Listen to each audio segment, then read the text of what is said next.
आवाज मानदेशाचा। नमस्कार। आज शरद पवार साहेबांच्या वाढदिवसानिमित्त वडूज येथे रक्तदान शिबिरासाठी आलो असता आमचे मित्र इम्रान बागवान यांना भेटायला सुद्धा मी आलोय। कारणही तसंच आहे। एका बाजूला आपण हा देश लोकशाही देश म्हणतो आणि दुसऱ्या बाजूला सोशल मीडियातल्या काहीतरी पोस्टसाठी किंवा काही चुकीच्या गुन्ह्यांसाठी काही सामाजिक कार्यकर्त्यांना किंवा राजकीय पक्षात काम करत असणाऱ्या विरोधी पक्षातील युवकांना अटक करण्याचं सत्र या मान खटावमध्ये आणि सोलापूर जिल्ह्यामध्ये मोठ्या प्रमाणात चालू आहे। हे सत्र ज्या मंत्र्यांच्या मार्गदर्शनाखाली किंवा ज्यांच्या इच्छेसाठी चालू आहे ते करण्याची पोलीस डिपार्टमेंटची सुद्धा इच्छा नाही असं स्पष्टपणे जाणवतं। तरीही या मंत्र्यांच्या दबावापुढे पोलीस अधिकारी अनेक युवकांना खूप छोट्या कारणासाठी उचलून घेऊन जात आहेत। इम्रान बागवानला वडूजवरून उचलून नेलं सोलापूरच्या LCBनं आणि जवळपास 5 दिवस जेलमध्ये ठेवलं। पोलीस यंत्रणा सुद्धा हतबल होती, परंतु मंत्र्यांच्या दबावापुढे त्यांना काही करता आलं नाही। हे असेच प्रकार सोलापूर जिल्हा आणि मान खटावमध्ये सुरू आहेत।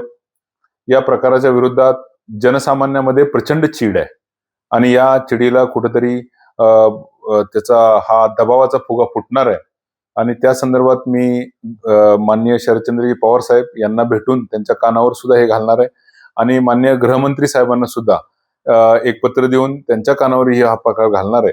कारण शेवटी गृह मंत्रालयाच्या अखत्यारीत हे पोलीस खातं येतं आणि या पोलीस खात्याकडून ज्या काही चुका होतील त्यासाठी गृहमंत्री जबाबदार असतात आणि एखाद्या मंत्र्याला खुश करण्यासाठी जर गृह मंत्रालय बदनाम होत असेल तर खऱ्या अर्थानं ती देवेंद्र फडणवीस साहेबांची विनाकारण होत असलेली बदनामी आहे। त्यामुळे त्यांच्या कानावर हे सर्व प्रकार घालणं हे मी माझं कर्तव्य समजतो। यानंतर असे प्रकार जर चालूच राहिले तर मात्र जनतेला रस्त्यावर येऊन उतरून लढण्याशिवाय पर्याय राहणार नाही आणि असेच प्रकार जर चालू राहिले तर मान खटावची जनता जेल भरो आंदोलन करेल असा मी स्पष्टपणे इशारा प्रशासनाला देतो आणि पोलीस यंत्रणेने सुद्धा सहकार्य करावं।